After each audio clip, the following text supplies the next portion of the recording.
Wala namang kasong pinail eh.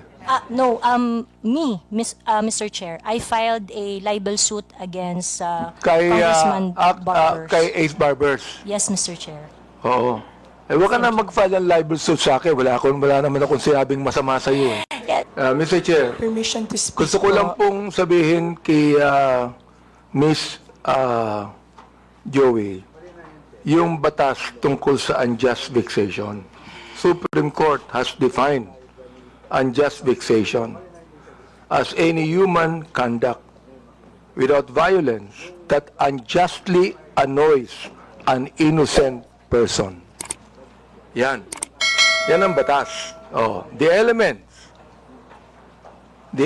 of unjust vexation are: there is human conduct that unjustly annoys or irritates another person. Such human conduct was not attended with violence. Such human conduct caused annoyance, irritation, torment, distress, or disturbance to the mind of the person to whom it is directed. An offender acted with criminal intent. That is what unjust vexation is, Miss Cruz. Oh. If I say, Miss Cruz, I was irritated by what you said. I was annoyed by what you said, even without violence. I was distressed with what you said. I became depressed with what you said. Oh, di ba, Miss Cruz? So sabi ko, ganito na lang. Ganito, ha? Let's just be very careful. Okay lang po sa akin.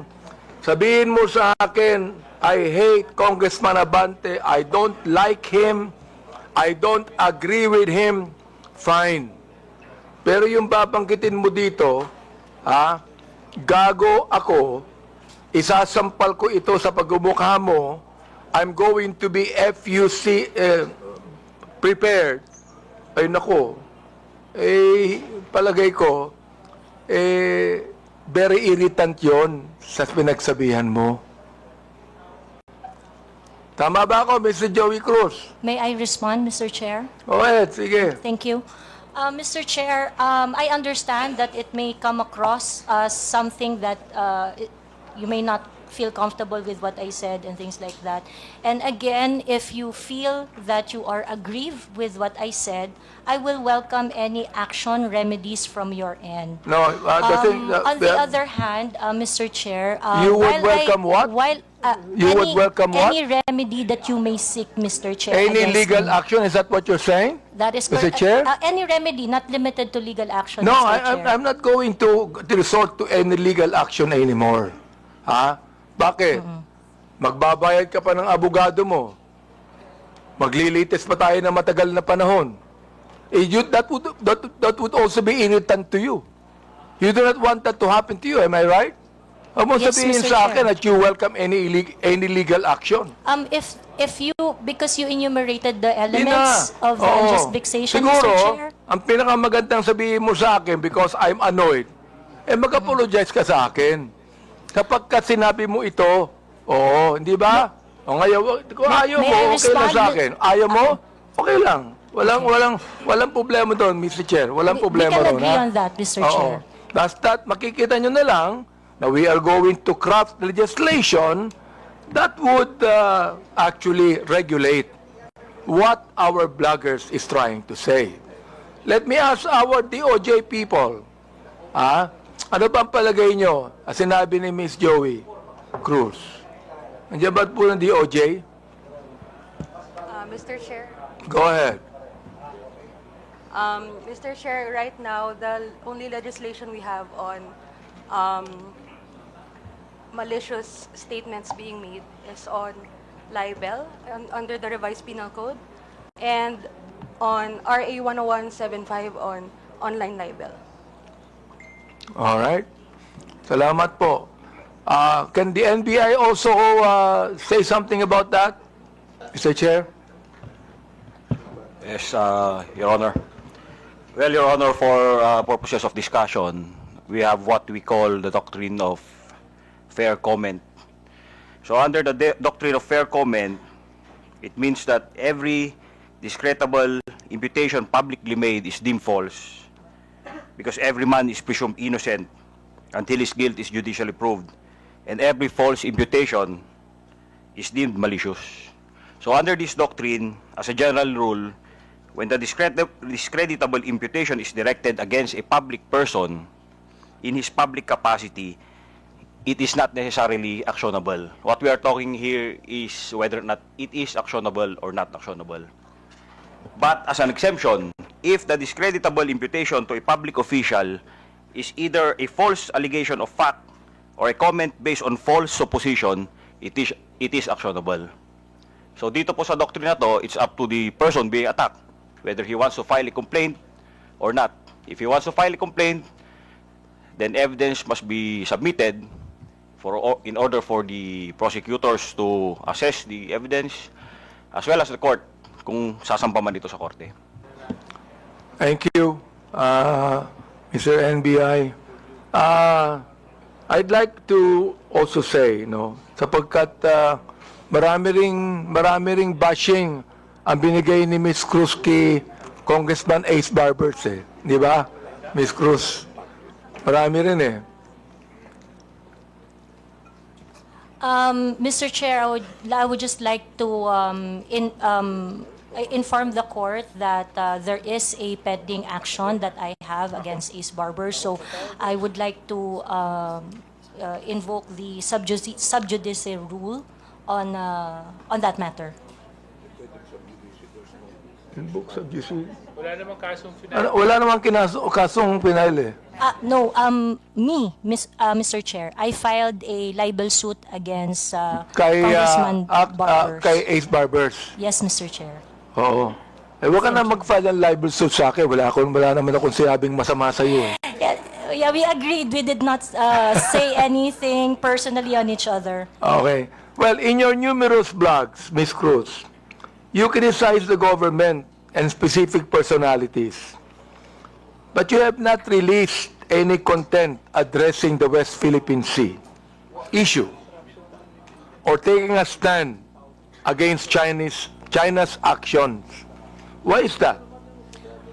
It is something that is beyond my competence, I would say. It is something that I do not know much. Although I would like to correct you, sir, that you said I did not release any content, but I actually do. In those contents, when I'm going to talk about the West Philippine Sea, the South China Sea, I talk about it in such a way that I try to figure out the issues, the facts, and ask. My platform is very interactive. And so my platform is always visited by professionals, professors, experts on their fields, real people doing their real job, sharing their 2 cents on what is going on. So whenever I'm going to talk about the South China Sea, international relations and things like that, it is always an interactive one, an exchange of idea from different point of views. Thank you, Mr. Chair.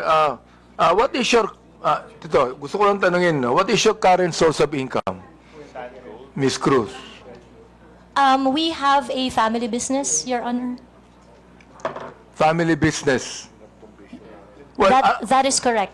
are you monetizing your social media content or receiving compensation for your blogs? Yes, Mr. Chair. You are. Yes, Mr. Chair. So it is also some kind of a business to you. It is really not, Mr. Chair. In fact, if you're going to look at my vlog, it's very unprofessional. I do not have a studio. It is very casual. I do not have regular time. I'm going to vlog whenever. But how many followers do you have, Mr. Chair? On YouTube, I think I have around 79,000. In Facebook, I have my Facebook account with 143,000 followers was taken down a couple of days ago, and my social media accounts are usually they don't really last that long because it would usually be reported or taken down. Ilan po yung social media account ninyo, Ms. Cruz? I have TikTok, YouTube, and Facebook. So, ibig sabihin nun, you're getting money out of that. Parang sa'yo, that's a source of income, correct? It is a source of income, but Good. it is not a job for me because I can not vlog if I want to. Ano yun, Mr. Chair? I do not have to vlog if I want to. Mr. Chair, I do not have specific schedule when I do vlog. Sa akin, So, let me advise you, Miss Cruz. Huwag ka nang mag-vlog kasi naiinis ka din eh. Naiinis ka din. Hindi pwedeng hindi ka mainis sa sinasabi mo eh. Di ba? Naiinis ka din. Mr. Chair, I'm Naasar ka actually din. Tama ba ako? Naasar ka rin. Nai-stress ka din dun eh. not really, Mr. Chair, because I'm a very I grew up in a household with very political orientation, so it is something that I really like So doing. Mr. Chair, did you grow up in a household where you curse each other? No, my Yun. parents are devout So you Catholic. did I'm the not only grow one who up curse in a household. I am the only one who curse in our household. You are Your the only one that Yes, curse. Yes, that is correct. Well, you know, you're a grown-up person. Sana tinuruan ko ng bata ka pa ng magulang mo. Ako tinuruan ako ng bata ng magulang ko eh. Nawag akong magmura eh. They did, Your Kaya hindi ako Honor. nagmumura eh, Mr. Chair. They did Dali lang, teach me. So, tinuruan They did ako teach ng me magulang that, Your ko Honor. ng bata ako wag magmura eh. Kaya hanggang ngayon, hindi ako nagbumura eh. They did teach me not to curse, Your Honor, but they also taught me how to be your authentic self. Ganon. Okay ka. In one of your posts, you said, ito nakakaawa ang mga pulis under BBM administration. Can you elaborate on that? What led you to the conclusion that you said that? That is a series of posts on the memorandum that is circling around, saying that policemen would have to react on official PNP pages. And I think it is so unfortunate that apart from the regular duties and responsibilities of a policeman, they are being asked to do such kind of menial task. I think it's something that they do not have to do. I vehemently disagree with that kind of policy, so that's why I felt I commiserate with the policemen. You what? You commiserate? Yes, Your Honor. So when you commiserate, you can tell the policeman, police patola kayo, wala kayong kwenta.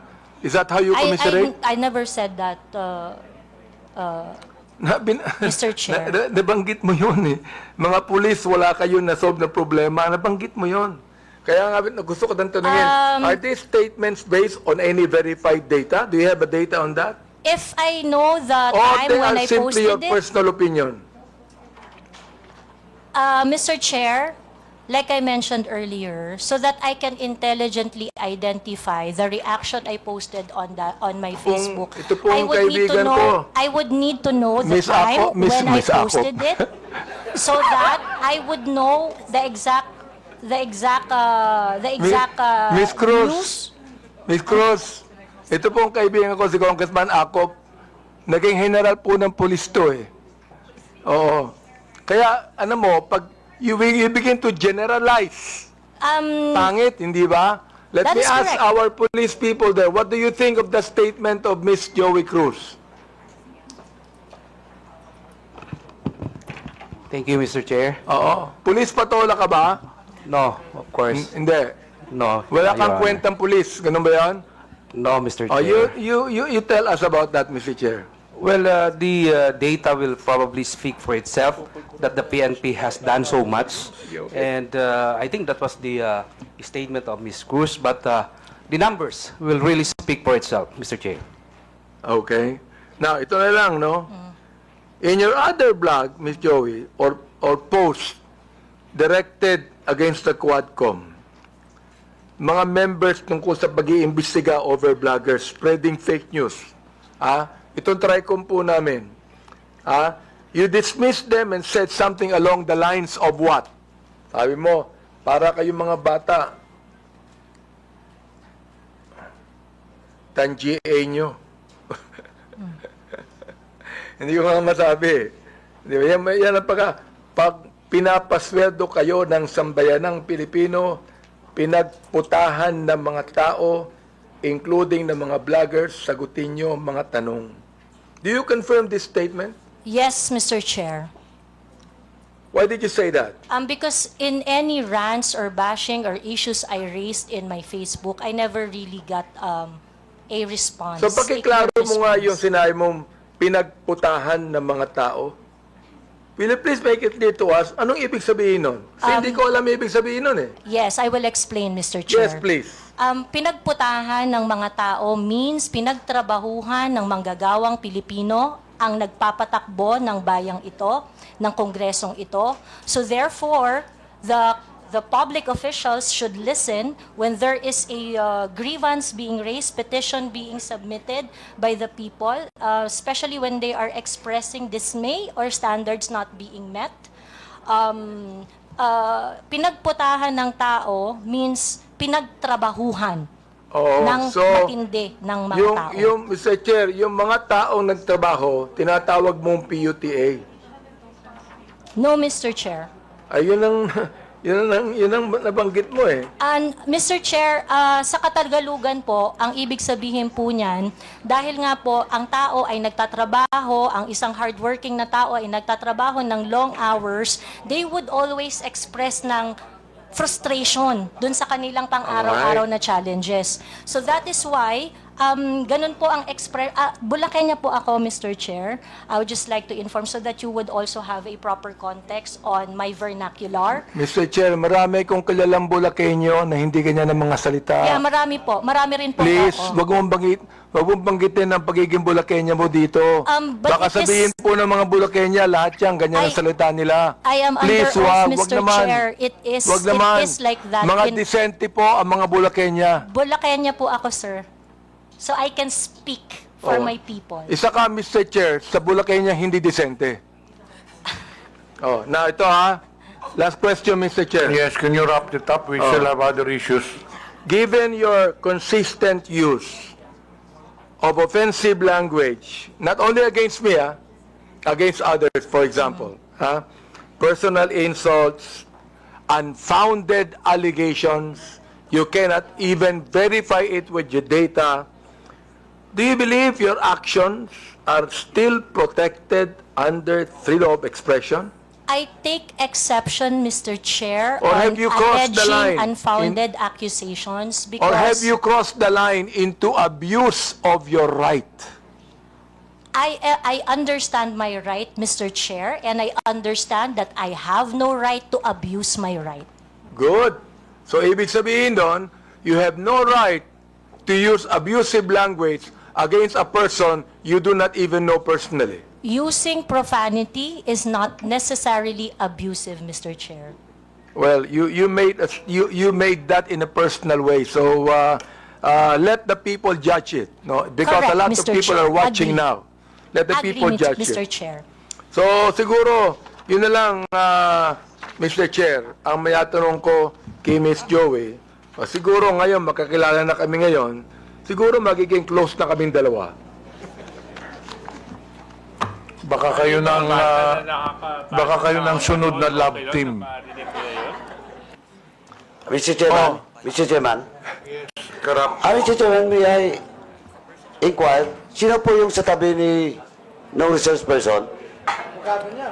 Please identify yourself. Are you the lawyer of Yes, Your Ms. Honor. Cruz? I'm Attorney Mark Anthony Manuel. I'm the counsel for Ms. Cruz, Your Honor. Have you entered your appearance here?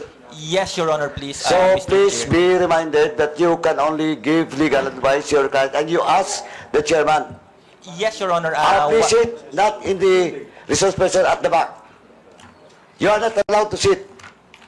At the back, you sit at the back. Yes, Mr. Lawyers are not allowed to sit beside the resource persons. And please be advised that ask permission for the chairman. Yes, yes. Also sit Mr. at the back. Chair. Yes, Mr. Do Chair. not sit beside your client. And rest assured that I am only advising my client as And to then, her so legal ask the rights. chairman the permission before you give the advice. Yes, Mr. Chair. Also sit at the back. Thank you, Mr. Chairman. Thank you, Mr. Chair. Attorney, please comply.